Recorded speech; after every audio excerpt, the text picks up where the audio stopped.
Buckle up because this video is going to be a little bit hard to follow. In it, I will present a telling of things, which is not to be construed as a statement of fact, but rather opinion. And so we'll state up front, this is not to accuse Turning Point USA of doing anything wrong. Just speculative thoughts and analogies using the current visual information. Recently uploaded a video titled Jeffrey Epstein, Is He Still Alive? And in the video I noted some striking anomalies in a released photo of a corpse we're told is deceased Epstein. In a recent release of the Epstein files, we are presented a new photo of a deceased Epstein that does not have a tattoo on the left arm, whereas older photos did show a tattoo. It is possible that his tattoo was removed, but of course it does feed into speculation that this is a fake. In a new trove of Epstein files released, there is an image of what appears to be a prisoner in an orange jumpsuit walking up the stairs, apparently to leave the prison. This occurred at around 10:30 p.m. night before Epstein is said to have ended himself, and so you can appreciate the shape moving in this role. There has been a recent presentation of Amazon CEO Jeff Bezos where people state he appears quite a bit older than expected and does not have the facial features of the man we know, old Mr. Winky. So now let's take our attention to Charlie Kirk.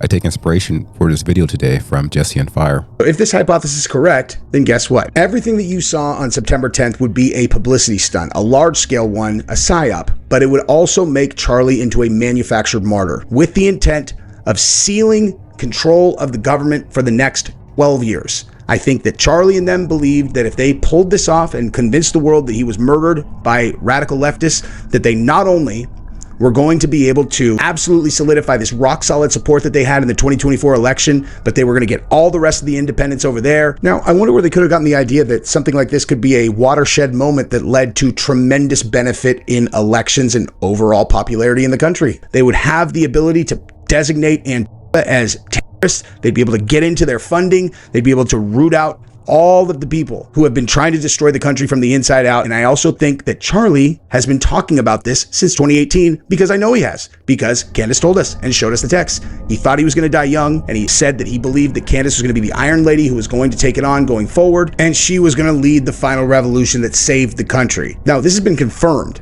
that he really believed this. He talked to counselors about it. He talked to his priest, talked to his therapist, whatever. This is all real. Now imagine that you're him and you think that you have to die in order for this outcome to happen. Guess what? A much better option to you might sound like, well, what if I just make it seem like I died and the same future will happen, which could explain one of the reasons that this went wrong. But we're not going to talk about that. We're going to talk about practical reasons that this went wrong in this hypothetical situation that I am definitely not saying is accurate. Now, so now that the foundation is set for this theory, we'll take a look at some elements. You have all the predictive programming of the Snake Eyes movie, which featured Nicolas Cage, lead actor in other Secrets movies like National Treasure. And Anon sent me a link to a video titled Charlie Kirk, Snake Eyes with Nicolas Cage, All Synchronicities. A billboard within the movie features Executioner Tyler with what appears to be the date September 10th, though this could be 16th. This of course alludes to Tyler Robinson. Here we're also shown the concept of gestures that occur before major events. You see that white guy doing a gesture to his ear, and that leads to a statement. It also shows celebration, Didn't you see that? which reminds of this guy celebrating right after the shot. And then there is this gesturing here with Ricky, which some who speculated it was a palm pistol, but it merely could have been a gesture to signal the appropriate fake sequence to lead to Charlie's fake passing. Then there's the shooting scene where blood appears on the left side of Nicolas Cage's neck and face, the same side we know Charlie was hit. This senator is Charles Kirkland, ironically enough. The senator shot in the neck and a puff of smoke comes out. And you can also appreciate that it appears to be on the left side too. Also note that the plot of the movie has the context of conflict between Israel and Palestine, where currently in real life, there's a conflict between those two countries and Iran, and Charlie Kirk was being pressured by pro-Israel donors. Identity of the assassin is Tariq Ben Rabat, 37 years old, a Palestinian who's lived in the United States for the last 6 years. He's believed to be linked to Donald Trump and apparently Charlie Kirk all engaged with this odd hand symbol, and here you see even Candace doing the same thing. Now let's say the false passing of Charlie Kirk was a plan put into motion over 28 years ago, which would have been shortly after Charlie was born. Jesse on Fire brings up that the reason things appear the way they do works best on the assumption that Candace Owens was not made a party to the plot. And so when Andrew Covet told Candace that it was supposed to be you, meaning that she was the one who was to lose her life and not Charlie, what that really was supposed to mean is that she was supposed to be the one to take over TPUSA and not Erika Kirk, but the decision was made late to not include her in the plot. So this all implies that the military plans and orchestrates things decades in advance on a scale that's hard to imagine.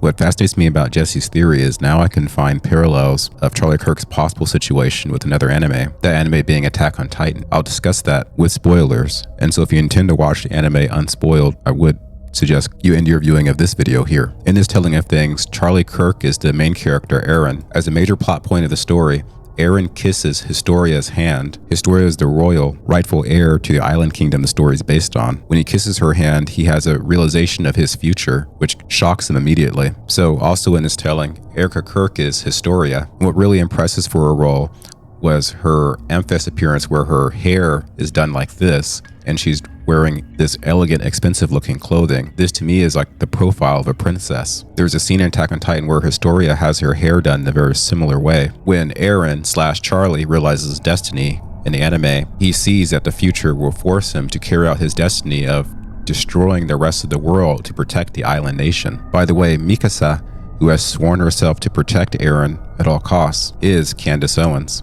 This turns into an unrequited love situation because Mikasa, or in this case, Candace, wants Charlie to know that she has feelings for him, but at the same time has self-denial of the notion, believing she's just protecting the image of him in her mind. So after the revelation of his destiny, Eren, or Charlie, takes the necessary steps that leads to the climax of the show. In the anime, there's a scene where Eren is running to Zeke to basically complete the rest of the plot, and right as this occurs, a J-ish girl named Gabby fires her 30-06, and that immediately shoots through the neck of Eren/Charlie. But ultimately, Eren is saved by the hallucinogenia creature that grabs and latches onto their neck. Eren is immediately taken to the Paths dimension, where he arranged for his own salvation by the hallucinogenia. And it can be argued that Eren/Charlie planned for things to occur this way, so that way he can become this disgusting Titan creature that destroys the rest of the world in order to protect the island nation in what's called the rumbling. So in this metaphoric interpretation, Jesse's video has helped me in consideration of the possibility that Charlie wanted all the events to occur, and that maybe there's more to Charlie simply predicting that he was going to die young, something that Charlie did not bring Candace in on, a person who wanted to fiercely protect Charlie at all costs. In real life, there were rumors around Erika Kirk's existing kids, and rumors that shortly upon Charlie's passing, she was pregnant, speculation going to Vance somehow being a suitor. These rumors have not been founded, but I do find it similar to the plot point of Historia becoming pregnant before Eren's passing and the rumbling and speculation that Eren was a father. Again, I want to emphasize that Eren's passing due to gunfire at this point in the anime is very pivotal for the rest of the story. His decapitated head is caught by Zeke, and it's a moment Eren and Zeke made contact that Eren was transported to the so-called Paths dimension. And so an analogy with real-life Charlie Kirk, I compare it to the subterranean world, Cheyenne Mountain Complex, Mount Weather. Mount Weather in this case is the entrance to the Paths dimension.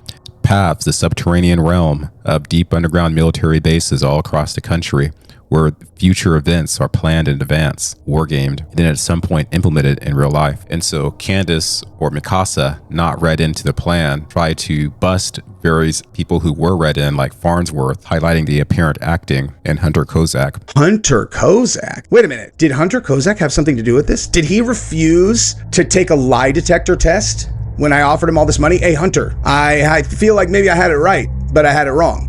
I have your phone number, dude. We could talk this thing out, because the reason I backed off him is when I talked to him, like, I can't, dude. I don't think this guy's a murderer, but he's on the Un-F America tour. I don't really want to talk too much more about, that whole situation, TPUSA, and you know what I mean? I'm just going to leave it alone. But Hunter also somehow ended up being on the TV show with Erika. Likewise, horrified by the people in my so-called camp who were cheering about Charlie's murder. What was that about, dude? What are the odds of that? How does this guy ask that question and then he's on the show? Almost like maybe they know each other. I don't know. But let's just watch this again as he prepares for his role in this thing. Another reason why I let it slide when I finally talked to him is he's like, you think I would agree to let someone shoot a gun over my head to hit Charlie? And I thought about that. I'm like, nah, he's right, dude. He wouldn't do that, would he? And so in this telling, Hunter would also be read into the Paths, which is ultimately the plan for the small island nation to destroy the rest of the world in order to protect itself. There are deliberate political connections put in this anime, such as comparing the island people to the Jays with this type of symbolism, and this led to accusations that Attack on Titan is anti-mimetic. And so likewise, you had real life Jays, like Josh Hammer, perform predictive programming by retweeting Trump, who states public execution for all to see literally one day before Charlie passed. The presentation to the public is that Charlie had enmity with the Jays and that the Jays had some responsibility, but in Jesse on Fire's retelling, actually, Charlie was truly a friend of the Jays and merely took the steps necessary to help protect his people. And so Charlie had his passing faked and then was taken to the PAV's underground realm. This would be the same dimension accused of switching out the Joe Biden, occasionally resulting in some rather curious anomalies. The suspicion then would be that it's the military doing all of this and that we don't really have the capability of grasping how powerful the military is. This would help to explain why it seems that Erika is so close to the White House and Trump, because Trump would also be a party to the plan that Candace Owens is not a party to. But those who were party to the plan may have not done so well in their acting, even smiling and not showing visible blood in the hands when handling the supposedly deceased Charlie. These mistakes could even be considered to be purposeful if the goal is to slowly awaken America to the reality of a supranational government responsible for generating many fake events, all for the purpose of controlling public perception. Now, of course, we have to speculate about the ethics of what we're seeing. If Charlie was taken out in a unreal way and we're shown him lying in repose with unusually small hands that are discolored purposefully, then ethically you can look at this as mistakes made to tease those who become aware, so to say